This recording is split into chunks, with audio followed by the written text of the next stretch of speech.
Muito bem, senhoras e senhores, sejam bem-vindos a mais uma aulinha marotíssima do nosso curso dos Bruxões da Redação. Hoje nós vamos trabalhar tecnologias de informação e comunicação, um tema absolutamente fundamental. Não apenas, senhoras e senhores, porque internet é um tema caro ao Enem e vira e mexe é cobrado lá em 2012, 2011. 2011 a gente teve a cobrança de distinção entre público e privado nas redes. Em 2018, manipulação do comportamento do usuário pelo controle de dados nas redes, temas especificamente relacionados à internet, mas também porque se trata de uma linha de reflexão e de pensamento que nos ajuda a discutir vários outros temas. Como a gente tem visto aqui no curso, quando a gente aprende um repertório, desenvolve um determinado conhecimento, ele não serve exclusivamente para a gente fazer uma redação somente sobre aquele tema, mas ele se torna uma nova forma de enxergar a realidade, uma nova lente para entender melhor o mundo e, portanto, ele nos permite, nos dá condições de discutir com mais profundidade os temas que nós vamos encontrar. Bom, senhoras e senhores, vamos então nos divertir aqui na nossa aulinha marota vendo alguns repertórios filezinho sobre tecnologias de informação e comunicação, começando com Manuel Castells, uma referência fundamental para essa área. É um sociólogo espanhol que está vivo ainda em atividade e que cunha o conceito de era digital, que é o momento em que nós estamos vivendo agora. O que é, afinal de contas, essa era digital? É o momento em que as redes sociais, a internet, a conexão como um todo se tornam imprescindíveis à sociedade. Bom, mas você pode virar e falar o seguinte: eu consigo viver sem internet, eu não preciso dela, né? Então, se eu desconectar de todas as redes sociais agora, se eu nunca mais abrir a internet, para mim tá tudo bem, eu consigo sobreviver. Mas a questão não é essa, a questão não é se um indivíduo singular consegue viver ou não sem a internet.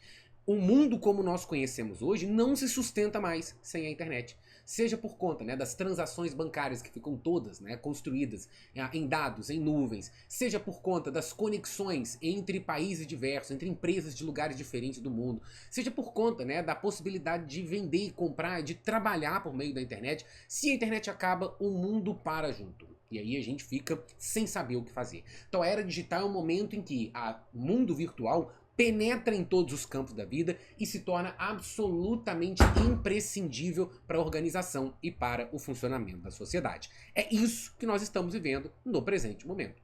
Quais são as características dessa era digital? Além, óbvio, da imprescindibilidade das redes que todos nós experimentamos. A gente vai experimentar um processo em que o poder não está mais somente na mão daqueles que detêm capital, daqueles que detêm os recursos, daqueles que detêm os meios de produção. Tampouco apenas na mão dos políticos, daqueles que possuem poder constituído no seu cargo estabelecido. Agora, o poder também está na mão daqueles que são capazes de produzir, compilar, processar e operacionalizar com dados. O que eu quero dizer com isso? Pô, se eu sou uma rede social e com essa rede social eu capto dados inúmeros de todos os meus usuários, eu passo, a partir dessa possibilidade, a ser capaz de direcionar propaganda adequada, eu passo a ser capaz de compreender muito profundamente o tipo de ser humano, os grupos com os quais eu estou lidando, eu passo a ser capaz, inclusive, como aconteceu, se você pesquisar aí você vai ver, no caso das eleições estadunidenses de 8 anos atrás, 2016, como aconteceu no caso da Cambridge Analytica, que pegou vários dados do Facebook para direcionar propaganda específica e falsa em favor de um dos candidatos na época, o Donald Trump. Ou seja, a gente tem a possibilidade de usar esses dados em favor de alguns grupos e muitas vezes em desfavor de outros. Então, quem é capaz de lidar com essa quantidade absurda de dados, processá-los e utilizar essas informações para executar ações em benefício próprio ou em benefício de outrem, que lhe foi contratado, isso também é poder e cada vez mais poder, senhoras e senhores. Bom, esse cenário em que está todo mundo lutando para ter acesso aos dados, em que a internet passa a ser um diferencial, é um cenário em que aumenta a competitividade. O que eu quero dizer com isso? Bom, as pessoas agora passam a poder, de maneira livre, a produzir o seu próprio discurso, produzir o seu próprio trabalho e divulgá-lo por meio das redes sociais. Tornando, então, de certa maneira, mais competitivo, vamos colocar assim, o mercado de trabalho, o ambiente dos talentos, enfim, como você quiser colocar. Ao mesmo tempo, as desigualdades também serão aprofundadas, seja as desigualdades entre pessoas em um mesmo país, seja as desigualdades entre os países. O que eu estou querendo dizer com isso? Pensa aqui comigo. Se eu tenho um funcionário, uma pessoa qualquer, que não tem acesso à internet e outra que domina as redes sociais, que domina essas tecnologias, quem que você acha que vai ter mais benefício? Evidentemente aquele que domina essas tecnologias. Então aquelas pessoas que não têm esse acesso, elas vão ficar para trás. E de regra, a pessoa que vai ter menor acesso a essas tecnologias, menor acesso aos dispositivos eletrônicos e menor conhecimento para utilizá-las, é justamente a população que já é mais pobre, que já é marginalizada. Então você pensa comigo, se eu refletir sobre o emprego, por exemplo, de faxineira, eu faço faxina na casa dos outros. Quem tem um WhatsApp para marcar essa faxina já está muito à frente de quem não tem. Porque quem não tem, você precisa ligar para a pessoa para conseguir marcar alguma coisa. Então veja, isso vai fazendo com que as pessoas excluídas do mundo digital tenham cada vez menos oportunidades e se aprofundam essas desigualdades. A mesma coisa entre países. Eu tenho países, por exemplo, que estão na linha de frente do desenvolvimento de hardware e software, ou seja, de máquinas, dispositivos, computadores e os programas e aplicativos que são usados no interior desses dispositivos. Ao passo que outros países não têm a menor condição de competir nesse sentido e acabam se tornando meramente exportadores de matéria-prima, ou então mão de obra para poder montar os celulares. O que isso significa? Isso significa que os países que já estão na ponta de lança desse desenvolvimento tecnológico do mundo digital, eles vão se afastar cada vez mais daqueles que estão alheios à possibilidade de desenvolver essa tecnologia. Beleza até aqui, senhoras e senhores? Bom, pra gente encerrar a reflexão via Manuel Castells, é legal que ele traz pra gente uma frase que nos ajuda a tristemente refletir sobre a nossa realidade atual. Ele diz que um país que é educado, né, e que usa a internet progride.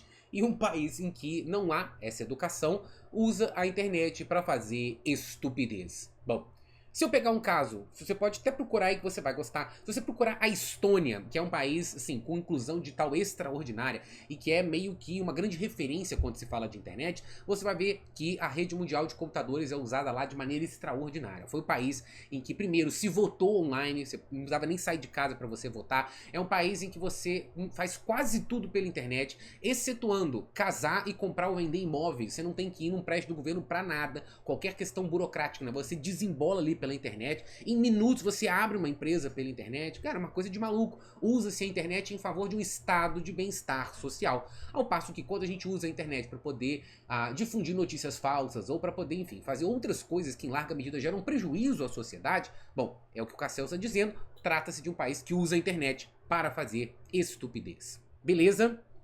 Bom, falamos aqui do nosso Manuel Castells, eu vou chamar um outro cara aqui, que se chama Nicholas Carr. Escreveu um livro chamado A Geração Superficial. Pô, e a gente, tá? Eu aqui tô dentro dessa geração ainda, porque eu tô, né, me considerando jovem, e vocês que estão aí me assistindo também estão integrados nessa chamada geração superficial.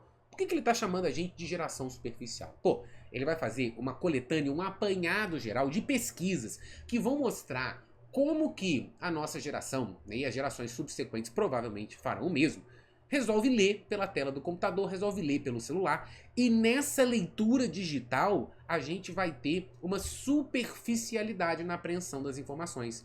Então esse livro, ele é um grande apanhado de pesquisas que mostra justamente isso, que a gente tem desenvolvido um aprendizado cada vez mais superficial em decorrência da leitura que é feita nos dispositivos eletrônicos. Isso dificulta que a gente aprenda profundamente e que a gente realmente apreenda esses conhecimentos. E por consequência, isso facilita que fake news, notícias falsas, sejam difundidas na sociedade. Vamos dar uma olhada para a gente entender isso aí um cadinho melhor. O que o Nicholas Carr vai dizer que são características dessa leitura feita nas telas? Pô, para começar, uma leitura mais cansativa. A atenção se perde mais rápido. Não sei se você já leu um livro pela tela do computador. Para mim, a experiência é terrível, né? Se você pega um livro, por exemplo, um autor que eu gosto muito, que é o Dostoiévski, que é um autor romancista, contista russo. É uma leitura profunda, uma leitura difícil, é uma leitura que exige, né, uma atenção mais cuidadosa. Se eu estiver sentado na tela do computador, eu me canso muito mais rápido do que se eu tivesse pegando o livro físico, né, para entender o que está acontecendo. E por que ele é mais cansativo? Por várias questões. Por causa da luz da tela, porque o nosso cérebro tem que decodificar não apenas as letras e as palavras, como ele sempre faz quando a gente está lendo, mas também os pixels das imagens, que a gente não está vendo aqui conscientemente, mas na tela do computador toda imagem é feita por vários pixelzinhos, que tem que ser decodificados pelo cérebro. Então são passos a mais e mais dificuldades para eu conseguir prestar minha atenção. E é muito mais fácil, então, eu eu dar uma songada, eu olhar para o outro lado e eu desviar a minha atenção do meu foco central, que seria o meu objeto de leitura. O que mais?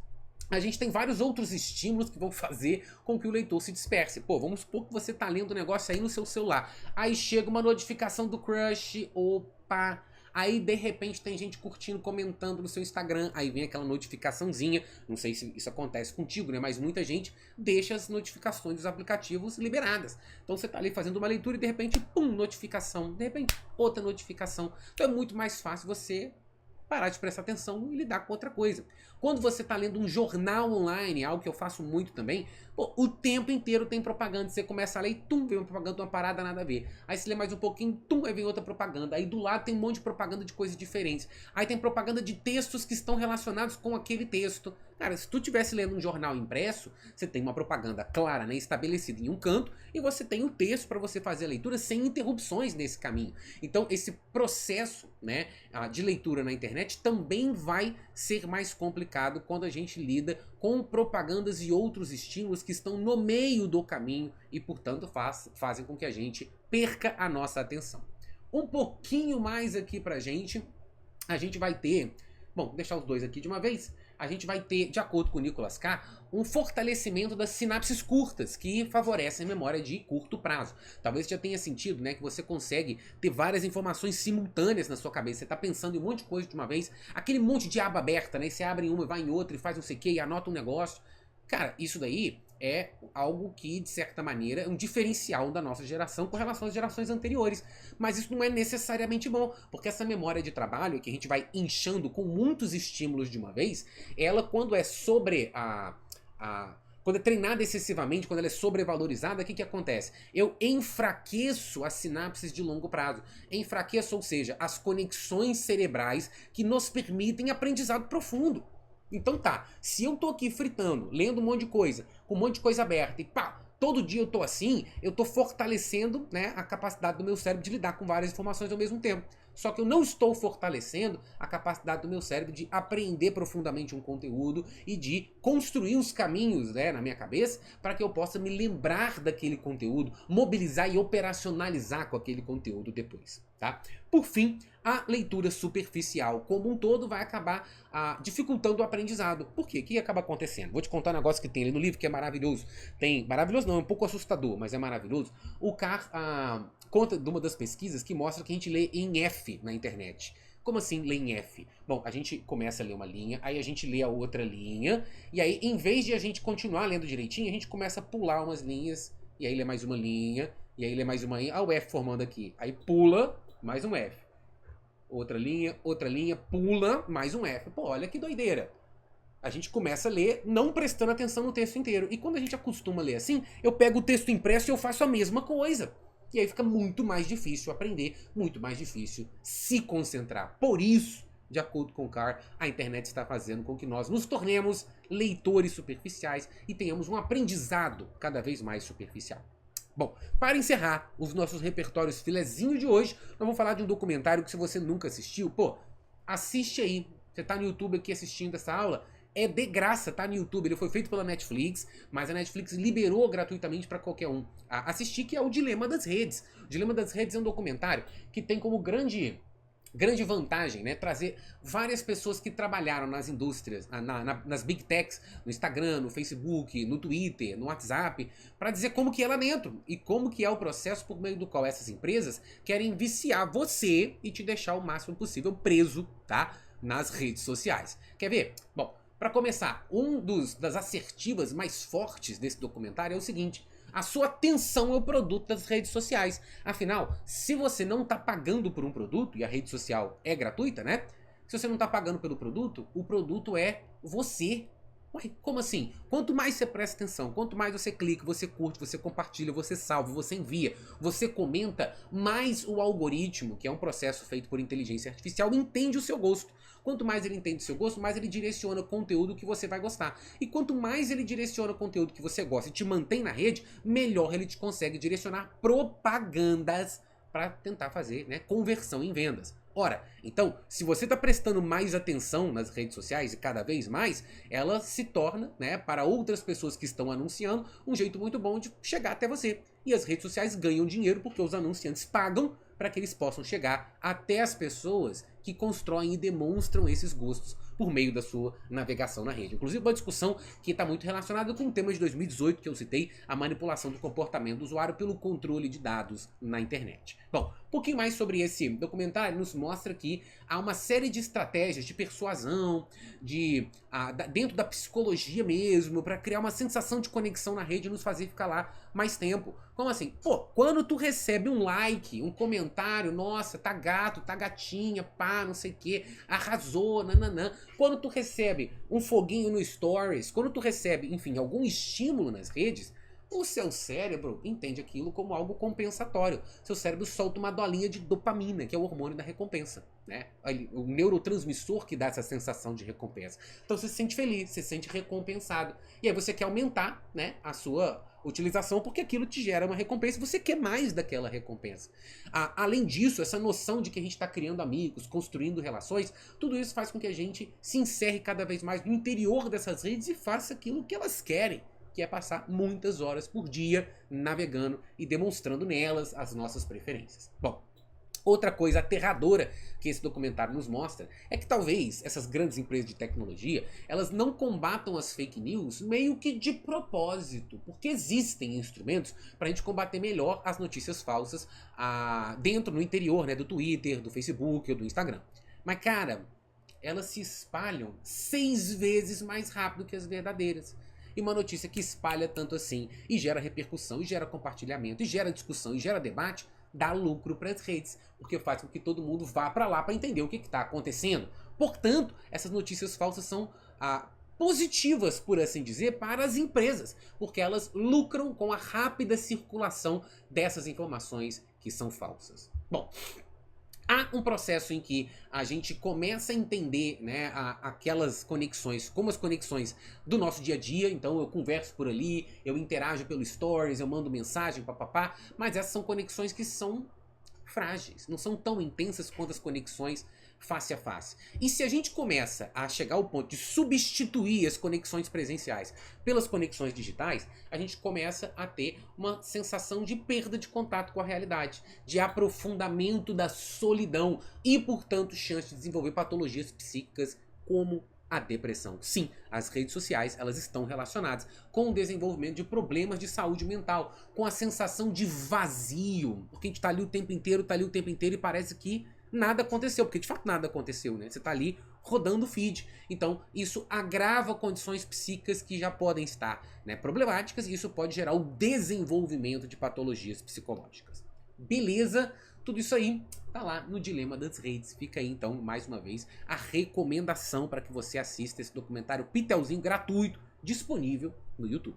Bom, já que eu tô falando isso tudo aqui, né, falando de gratuito, disponível no YouTube, é sempre bom lembrar que o nosso curso completo dos bruxões tá aqui, inteirinho, gratuito, disponível no YouTube, desde a nossa aula 00 lá atrás, e que a gente fala da apresentação do curso, até essa aula até agora, e vamos chegar muito mais, vamos ter aula até a semana de véspera do Enem, tá? Com tudo aquilo que você precisa. Pô, tu viu aqui 3 repertóriozinhos chique, tá? Sobre internet, sobre o mundo digital. Na próxima aula eu vou voltar aqui com um texto especificamente sobre internet e uma outra redação também nota 1000, as duas tiraram nota 1000 no Enem, inclusive, tá?